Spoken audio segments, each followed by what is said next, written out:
Class 12 physics के students के लिए एक बहुत इंपॉर्टेंट सीरीज हम लेके आए हैं, जिसके अंदर हम 10 मिनट्स के अंदर कंप्लीट फिजिक्स के हर एक चैप्टर का रिवीजन करने वाले हैं। और अगर आपने कंप्लीट आपके सारे चैप्टर हो चुके हैं, सबके न्यूमेरिकल्स कर लिए हैं और एग्जाम से पहले दिन अगर आपको पूरा चैप्टर रिवाइज करना है तो 10 मिनट के अंदर आप इस सीरीज से आपका पूरा चैप्टर रिवाइज कर सकते हैं। ठीक है, तो देखो स्टार्ट करते हैं। आज हम चैप्टर नंबर 1 जिसका नाम है इलेक्ट्रिक चार्जेस एंड फील्ड, अगले 10 to 12 मिनट्स के अंदर हम कंप्लीट चैप्टर इसका करने वाले हैं। ठीक है, तो यहाँ पे देखो सबसे पहले हमारे पास टॉपिक आएगा, वो आएगा इलेक्ट्रिक चार्ज। इलेक्ट्रिक चार्ज क्या होता है आपको पता है, चार्ज एक एनर्जी होती है, सेम चार्ज रिपेल करते हैं, क्यू से इसको डिनोट करते हैं। चार्ज के दो फॉर्मूले होने वाले हैं, एक होने वाला है Q equal to IT current into time, और दूसरा क्वांटाइजेशन का फॉर्मूला आने वाला है Q equal to ME।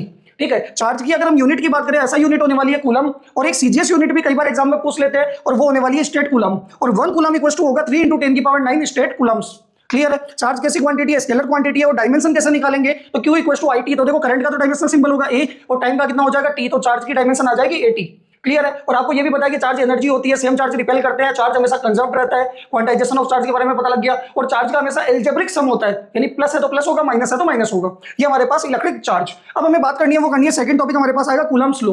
Coulomb's ने क्या बताया कि कोई भी दो चार्ज है, ठीक है, पॉजिटिव पॉजिटिव है या नेगेटिव नेगेटिव है, उनके बीच में अट्रैक्शन या रिपल्सन फोर्स लगने वाला है, और उस फोर्स की जो वैल्यू होगी वो होने वाली है K Q1 Q2 R²। यहाँ पे K जो होगा वो फोर्स कांस्टेंट होने वाला है, Q1 Q2 दोनों चार्ज का प्रोडक्ट होगा, और R² क्या होगी, दोनों चार्ज के बीच की डिस्टेंस का स्क्वायर। और K को हम यहाँ पे लिख सकते हैं 1/4π epsilon not Q1 Q2 R², और इस 1/4π एप्सिलॉन नॉट की वैल्यू होती है 9 × 10⁹। यहाँ पे एप्सिलॉन नॉट क्या है, एप्सिलॉन नॉट है परमिटिविटी ऑफ फ्री स्पेस की। आपके जो दोनों चार्ज है वो किसके अंदर रखे हुए हैं, एयर के अंदर रखे हुए हैं, तो एयर का फोर्स में क्या इफेक्ट आएगा, वो क्या होगी, परमिटिविटी ऑफ फ्री स्पेस। इसकी वैल्यू आपको बोर्ड में गिवन आएगी पेपर के अंदर, ठीक है, और इसकी वैल्यू होती है 8.85 × 10⁻12। इसके यूनिट और डायमेंशन भी आप इस फॉर्मूले से यहाँ से निकाल सकते हो। पहले देखो K की यूनिट निकाल लो, F × R² Q1 Q2, F भी पता है, R भी पता है, चार्ज भी पता है, ठीक है। K की आ जाएगी, और K का रेसिप्रोकल करोगे, 4π तो कोई काम करनी है, K का रेसिप्रोकल करोगे तो आपके पास एप्सिलॉन नॉट की यूनिट और डायमेंशन भी आ जाएगी। ये कूलम्स फोर्स। फिर हमें बात करनी है Coulomb's force in vector form, कि आपके पास फोर्स गिवन है, उसको वेक्टर फॉर्म में कैसे लिखेंगे। तो यहाँ पे देखो 1/4π epsilon naught as it is रहेगा, Q1 Q2 भी एज इट इज रहेगा। जो भी आपके पास दोनों चार्ज के बीच की डिस्टेंस है, उस डिस्टेंस के वेक्टर का स्क्वायर करेंगे, और किसी भी वेक्टर का स्क्वायर उसके मैग्नीट्यूड के स्क्वायर के बराबर होता है, यानी यहाँ तक का पोर्शन तो आपका पूरा का पूरा क्या होने वाला है, आपके पास मैग्नीट्यूड होने वाला है। और डिस्टेंस के लिए हम क्या करेंगे, आप वेक्टर के लिए हम डिस्टेंस के यूनिट वेक्टर से मल्टीप्लाई कर देंगे, इसका मैग्नीट्यूड 1 होगा, ये आपको डायरेक्शन दे रहा होगा। ठीक है, आपको वेक्टर फॉर्म में लिखना इस तरीके से लिख सकते हो। फिर हमारे पास आता है डाइलेक्ट्रिक कांस्टेंट, या फिर हम बोलते हैं रिलेटिव परमिटिविटी। तो देखो डाइलेक्ट्रिक कांस्टेंट को डिनोट करते हैं K से, ठीक है, और रिलेटिव परमिटिविटी को डिनोट किया जाता है एप्सिलॉन नॉट से। K यहाँ पे क्या होने वाला है, ये एप्सिलॉन नॉट दोनों की वैल्यू सेम ही है। ये रेशियो होगा मीडियम की परमिटिविटी और फ्री स्पेस की परमिटिविटी का।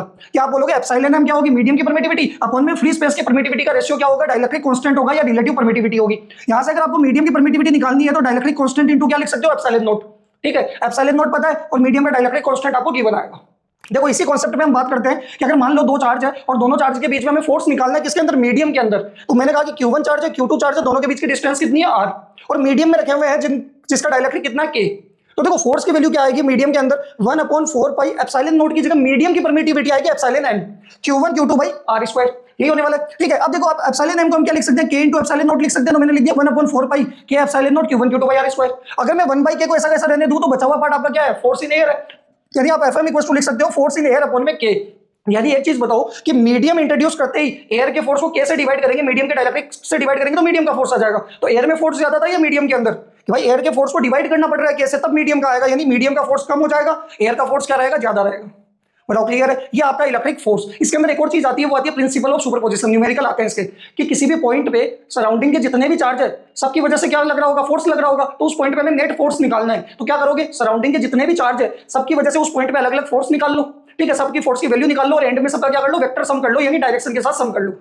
ये आपके पास फोर्स खत्म। फिर हमारे पास आता है, वो आता है इलेक्ट्रिक फील्ड। देखो इलेक्ट्रिक फील्ड क्या होता है, किसी भी चार्ज के आसपास का स्पेस जहां पे कोई दूसरा तेज चार्ज लेके आते हैं तो उसके ऊपर क्या होता है, अट्रैक्शन या रिपल्सन फोर्स एक्सपीरियंस होता है, तो उस जगह को हम बोलते हैं इलेक्ट्रिक फील्ड। और इस इलेक्ट्रिक फील्ड की वैल्यू दी जाती है कैपिटल E से, इलेक्ट्रिक फील्ड इंटेंसिटी बोलते हैं। और ये कैसे पता लगेगा कि यहाँ पे आप Q0 को लेके आए तो Q0 के ऊपर कितना फोर्स लगने वाला है, Q की वजह से कितना फोर्स वो एक्सपीरियंस करने वाला है, यानी फोर्स पर यूनिट चार्ज आपका क्या होगा, इलेक्ट्रिक फील्ड होने वाला है। ठीक है, यूनिट की अगर हम बात करें तो इसकी यूनिट आएगी न्यूटन पर कूलम।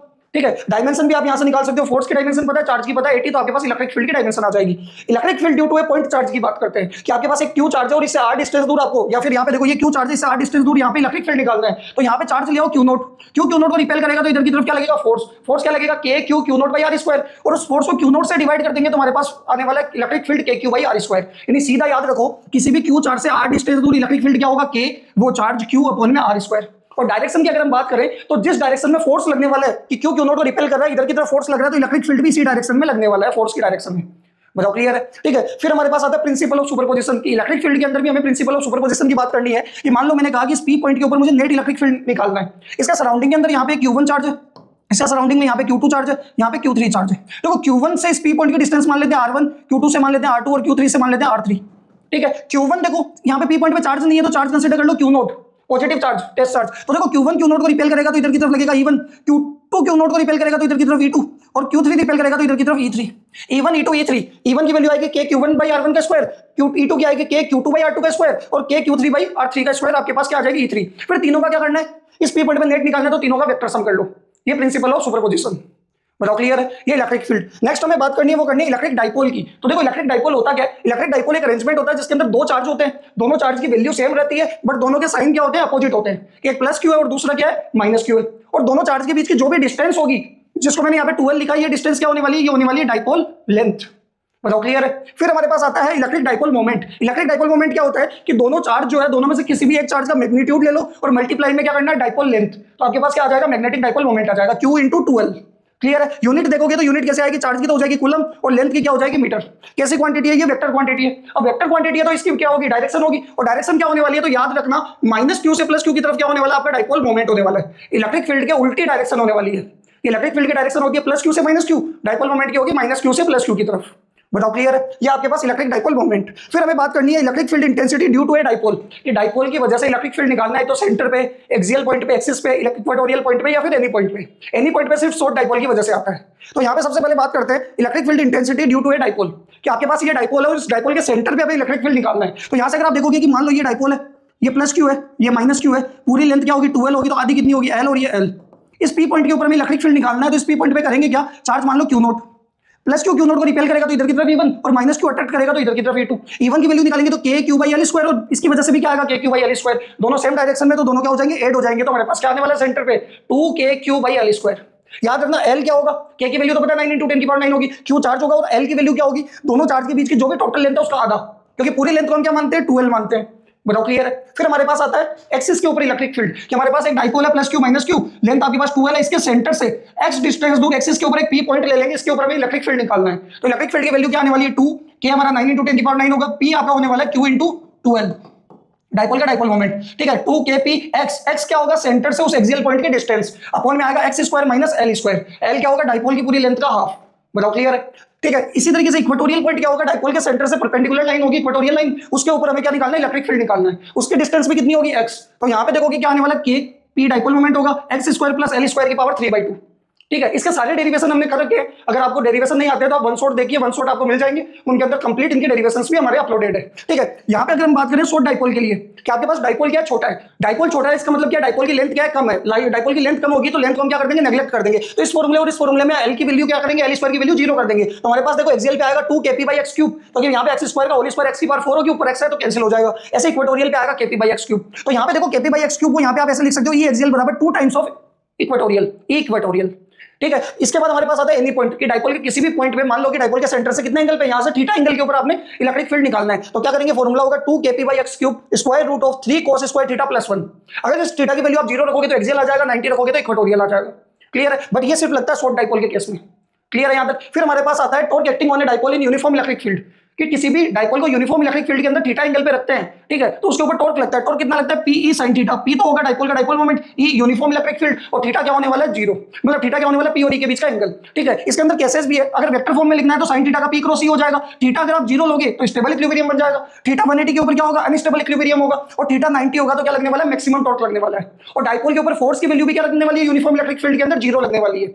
फोर्स कैसे निकालेंगे, QE और QE दोनों अपोजिट डायरेक्शन में होंगे तो नेट फोर्स 0 हो जाएगा यूनिफॉर्म इलेक्ट्रिक फील्ड के अंदर। अगर नॉन यूनिफॉर्म इलेक्ट्रिक फील्ड आ जाए तो टॉर्क भी 0 नहीं होगा और आपका फोर्स भी 0 नहीं होने वाला, दोनों की वैल्यू लगने वाली है, आने वाली है। क्लियर है? इसके बाद हमारे पास 3 टर्म आती है। पहली आती है लीनियर चार्ज डेंसिटी, कि मान लो आपके पास एक L लेंथ का कोई वायर है और उसके ऊपर हमने यूनिफॉर्मली चार्ज डिस्ट्रीब्यूट किया है। ठीक है, तो डेंसिटी होती क्या है, मास अपॉन वॉल्यूम। बट आप अगर आप वायर का देखोगे तो वायर की डेंसिटी क्या होगी, और उसके चार्ज डेंसिटी की पर यूनिट लेंथ में कितना चार्ज आया, यानी चार्ज पर यूनिट लेंथ, और इसको लैम्डा से डिनोट करेंगे। यूनिट हो जाएगी कूलम पर मीटर। यही अगर आप देखोगे सरफेस चार्ज डेंसिटी, कि उस आपने एक सीट ले ली, एक सरफेस एरिया ले लिया, उसके एरिया के अंदर कितना चार्ज स्टोर हुआ, charge per unit area, sigma से इसको डिनोट करेंगे कूलम पर मीटर स्क्वायर। ऐसे ही आएगा volume charge density, charge per unit volume coulomb per metre cube, इसकी यूनिट हो जाएगी। क्लियर है यहां तक? फिर हमारे पास आता है इलेक्ट्रिक फ्लक्स। देखो इलेक्ट्रिक फ्लक्स क्या होने वाला है, इलेक्ट्रिक फ्लक्स होता है किसी भी क्लोज सरफेस एरिया से कितने number of electric field lines pass हो रही है, ठीक है। यानी अगर आप देखोगे दो चीजों पे डिपेंड करेगी, एक तो एरिया पे कि मान लो ये आपके पास क्लोज एरिया है ए और इससे इलेक्ट्रिक फील्ड लाइंस क्या हो रही है, पास हो रही है, ठीक है। तो यहां से अगर आप देखोगे कि इलेक्ट्रिक फील्ड पे डिपेंड करेगा और एरिया पे डिपेंड करेगा, बट फ्लक्स है क्या, नंबर क्या होता है, स्केलर होता है। इलेक्ट्रिक फील्ड भी आपका वेक्टर है और एरिया का भी एरिया वेक्टर होगा उसके प्लेन के परपेंडिकुलर, यानी आप फॉर्मूला बनने वाला ई और ए का क्या होगा, डॉट प्रोडक्ट होगा, ताकि आंसर आपका क्या है, स्केलर आए, ठीक है। यहां से अगर आप देखो इसको ओपन करोगे तो आपके पास आएगा ई ए कोस थीटा और ये एन कैप क्या होगा, एरिया वेक्टर होगा जो कि एरिया की डायरेक्शन बता रहा होगा और एरिया वेक्टर क्या है, perpendicular to the plane of surface area. तो यहां से देखोगे ये कोस थीटा में थीटा किस के बीच में होगा, एक तो इलेक्ट्रिक फील्ड और एरिया की डायरेक्शन कौन दे रहा होगा, एरिया वेक्टर दे रहा होगा, तो इसलिए मैंने यहां पे लिखा theta is the angle between E and N cap, clear है। ऐसा यूनिट की बात करें तो इलेक्ट्रिक फील्ड का होगा न्यूटन पर कूलम, एरिया का हो जाएगा मीटर स्क्वायर और कोस थीटा की कोई डायमेंशन यूनिट नहीं होती, क्लियर है। यहां से आप डायमेंशन भी इसके निकाल सकते हो। और अगर मान लो आपके पास एरिया स्मॉल है तो स्मॉल एरिया का क्या आएगा, ई डॉट दिया आ जाएगा फ्लक्स, और इंटीग्रेट कर देंगे पूरे क्लोज सरफेस के लिए, इंटीग्रेट कर देंगे, सर्किल का मतलब है कि सरफेस आपकी क्या क्लोज्ड है, तो इंटीग्रेट करेंगे तो आपके पास टोटल फ्लक्स आ जाएगा। और ये कैसी क्वांटिटी है, स्केलर क्वांटिटी है, स्केलर क्वांटिटी है। और आखिरी टॉपिक आता है इस चैप्टर का, वो है आपके पास गॉस थ्योरम। गॉस थ्योरम क्या कहता है कि आपके पास किसी भी 3D सरफेस के अंदर, सुनना ध्यान से, 3D सरफेस के अंदर कोई चार्ज इनक्लोज्ड है तो उस चार्ज से इलेक्ट्रिक फील्ड लाइंस निकल रही होगी, तो उस पूरी सरफेस का फ्लक्स होगा वो क्या होगा, total charge upon epsilon not, कि उस 3D के अंदर टोटल कितना चार्ज है 3D सरफेस के अंदर, 2D में नहीं होता, 3D में एप्लीकेबल होगा। अगर 3D नहीं है तो पहले हम 3D गॉसियन सरफेस क्या करेंगे, बनाएंगे, तो टोटल चार्ज कितना उसका अपॉन में एप्सिलॉन नॉट। फिर हमारे पास आता है application of Gauss theorem. Gauss theorem की अगर आप एप्लीकेशन की बात करोगे तो सबसे पहला आएगा electric field intensity due to infinite wire. Board के अंदर सीधा डेरिवेशन आता है, या तो वायर का आता है या फिर आपके पास थिन प्लेन शीट का आता है, ठीक है, या होलो स्फीयर का भी कई बार पूछ लेते हैं, गॉस थ्योरम का 5 मार्कर्स में आते हैं क्वेश्चन। तो यहाँ पे अगर हम बात करें कि हमें electric field intensity due to infinite wire की बात करनी है, ठीक है, तो वायर की के अंदर क्या होने वाली है, लीनियर चार्ज डेंसिटी होने वाली है लैम्डा, और इसका फॉर्मूला होता है इलेक्ट्रिक फील्ड का lambda upon 2 pi epsilon naught R. मैंने ऊपर नीचे 2 से मल्टीप्लाई किया तो ऊपर तो 2 लैम्डा हो गया और नीचे बन गया 4 पाई एप्सिलॉन नॉट, यानी 1 अपॉन 4 पाई एप्सिलॉन नॉट को मैंने यहाँ पे क्या लिख दिया, के। तो आपके पास इलेक्ट्रिक फील्ड आ गया 2 के लैम्डा बाई आर, और ई जो है वो इनवर्सली प्रोपोर्शनल टू आर होने वाला है, तो ई और आर का ग्राफ कैसा बनेगा, इनवर्सली प्रोपोर्शनल का, क्लियर है। फिर हमारे पास आता है electric field intensity due to thin infinite sheet. तो देखो थिन इनफाइनाइट शीट का एरिया होगा तो यहाँ पे आने वाली है सरफेस चार्ज डेंसिटी, और इलेक्ट्रिक फील्ड फिक्स होता है सिग्मा अपॉन 2 एप्सिलॉन नॉट। क्या आपके पास शीट यहाँ पे रखी हुई है तो इस शीट से इस पॉइंट पे भी सिग्मा अपॉन 2 एप्सिलॉन नॉट होगा, और किसी आगे पॉइंट लोगे तब भी क्या होगा, सिग्मा अपॉन 2 एप्सिलॉन नॉट होगा, यानी इलेक्ट्रिक फील्ड क्या रहने वाला है, कांस्टेंट रहने वाला है, ठीक है। इसलिए डिस्टेंस पे डिपेंड नहीं करता, इसलिए ई और आर के बीच का ग्राफ क्या आएगा, इलेक्ट्रिक फील्ड क्या रहेगा, कांस्टेंट रहेगा डिस्टेंस की हर वैल्यू पे। बताओ क्लियर है, ठीक है। थर्ड हमारे पास आता है electric field intensity due to hollow sphere, कि हमारे पास होलो स्फीयर है, होलो का मतलब जो भी चार्ज देंगे वो सारा का सारा उसकी सरफेस के ऊपर होगा, अंदर कोई चार्ज नहीं होगा, और कैपिटल आर उसकी हमने क्या मान रखी है, रेडियस मान रखी है, ठीक है। तो इसके अंदर 3 केसेस बनने वाले हैं। सबसे पहले इलेक्ट्रिक फील्ड निकालेंगे इनसाइड दी सरफेस, जब स्मॉल आर कैपिटल आर से क्या होगा, छोटा होगा। स्मॉल आर उस पी पॉइंट की डिस्टेंस होगी जहां पे हमें इलेक्ट्रिक फील्ड निकालना है। तो सबसे पहले देखो स्मॉल आर कैपिटल आर से क्या है, छोटा है, इसका मतलब इलेक्ट्रिक फील्ड इनसाइड की बात करनी है, और इनसाइड इलेक्ट्रिक फील्ड क्या होगा, 0 होगा, क्यों, क्योंकि अंदर चार्ज ही नहीं है, अंदर से तो होलो है तो अंदर क्या होगा, 0। Second, small r capital R के बराबर होगा तो पॉइंट आपका कहां पे होगा, सरफेस पे, यानी सरफेस पे इलेक्ट्रिक फील्ड निकालना है, तो यहां पे आपके पास आएगा K Q by R square. Small r capital R के बराबर है, रेडियस के बराबर है, तो K Q by R square, और सरफेस पे ही चार्ज है तो इलेक्ट्रिक फील्ड क्या होगा, सरफेस पे मैक्सिमम होगा, ठीक है। फिर स्मॉल आर कैपिटल आर से क्या होगा, ग्रेटर होगा, तो इस केस के अंदर इलेक्ट्रिक फील्ड कहां पे आएगा, आउटसाइड, रेडियस से बाहर कोई पॉइंट होगा, ठीक है, तो ये आउटसाइड वो आएगा K Q by small r square, और इलेक्ट्रिक फील्ड जो होगा वो स्मॉल आर स्क्वायर के क्या होगा, आर के स्क्वायर के क्या होगा, इनवर्सली प्रोपोर्शनल होने वाला है, यानी डिस्टेंस बढ़ाते जाओ इलेक्ट्रिक फील्ड कम होता जाएगा। और यही हमने क्या बना लिया, इसका ग्राफ बना लिया। देखो स्मॉल आर यहाँ पे मान लो बराबर है कैपिटल आर के, तो इससे पहले क्या होगी, कम होगा स्मॉल आर कैपिटल आर से, और इसके बाद ज्यादा होगा, यानी ये इनसाइड है, ये सरफेस है, और ये क्या होगा, आउटसाइड होगा। इनसाइड आपका 0 होने वाला है, सरफेस पे आपका मैक्सिमम होगा, और आउटसाइड क्या होगा, इनवर्सली प्रोपोर्शनल, क्लियर है यहाँ तक। ये आपके पास थर्ड एप्लीकेशन। तो फोर्थ एप्लीकेशन हमारे पास है electric field intensity due to 2 parallel sheets, कि हमारे पास 2 पैरेलल शीट है, ठीक है, दोनों की सरफेस चार्ज डेंसिटी हमें गिवन है, ठीक है, सेम सरफेस चार्ज डेंसिटी, और दोनों में चार्ज की वैल्यू भी सेम हो सकती है या फिर अलग अलग है। तो फर्स्ट केस के अंदर हमें बात करनी है कि आपके पास 2 शीट है, दोनों की सरफेस चार्ज डेंसिटी सिग्मा है और दोनों में पॉजिटिव चार्ज है। तो देखो इस रीजन में भी दोनों की वजह से इलेक्ट्रिक फील्ड आएगा, क्योंकि डिस्टेंस पर डिपेंड नहीं करता, यहाँ पे भी दोनों की वजह से आएगा और यहाँ पे भी आएगा, तो हमें हर रीजन में नेट इलेक्ट्रिक फील्ड निकालना है। तो अगर दोनों में पॉजिटिव चार्ज है और सरफेस चार्ज डेंसिटी भी सेम है तो पहले रीजन में आएगा माइनस का सिग्मा अपॉन एप्सिलॉन नॉट, दोनों के बीच में कैंसिल आउट हो जाएगा। देखो इधर से भी निकलेगा, इधर से भी निकलेगा, तो पॉजिटिव से बाहर निकलेगा तो और वैल्यू सेम रहेगी तो कैंसिल आउट हो जाएगा, और इधर आएगा प्लस का सिग्मा अपॉन एप्सिलॉन नॉट। वही अगर आप दोनों के अंदर नेगेटिव चार्ज है, ठीक है, तो यहाँ पे जो माइनस का हो रहा है वो क्या हो जाएगा, प्लस का हो जाएगा, बीच में 0 का 0 रहने वाला है, और यहाँ पे जो प्लस है उसकी जगह माइनस का सिग्मा अपॉन एप्सिलॉन नॉट आ जाएगा, मतलब साइन चेंज हो जाएंगे, ठीक है। बट अगर हम आखिरी बात करते हैं कि आपके पास अगर एक सीट में पॉजिटिव चार्ज है और दूसरे में नेगेटिव है, तो दोनों साइड, पहली प्लेट के बाहर और दूसरी प्लेट के बाहर, तो क्या होगा, 0 होगा, और दोनों के बीच में इलेक्ट्रिक फील्ड आएगा सिग्मा अपॉन एप्सिलॉन नॉट, और इसी का यूज हम पैरेलल प्लेट कैपेसिटर के अंदर करते हैं। क्लियर है यहाँ तक। तो ये आपका चैप्टर नंबर 1 का कंप्लीट रिवीजन 15 मिनट्स के अराउंड की ये वीडियो होने वाली है, ठीक है। तो इसके अंदर आपने पूरा चैप्टर स्टार्टिंग से एंड तक सारे कॉन्सेप्ट देख लिए हैं, ठीक है। और अगर आपने अभी तक चैनल सब्सक्राइब नहीं किया तो चैनल को सब्सक्राइब करो, बेल आइकन को प्रेस कर लो, ताकि आगे आने वाले वीडियोस के नोटिफिकेशन आपको मिलते रहे। हर चैप्टर का इसी तरीके से हम रिवीजन वीडियो बनाने वाले हैं, 10 to 15 मिनट्स के अंदर पूरा का पूरा चैप्टर कवर करने वाले हैं, ठीक है। Okay, thank you.